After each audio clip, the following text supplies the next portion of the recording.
حضرت ابو ہریرہ رضی اللہ عنہ نے فرمایا،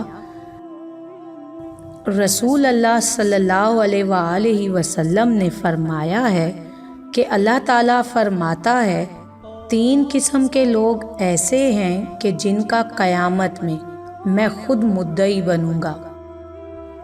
ایک تو وہ شخص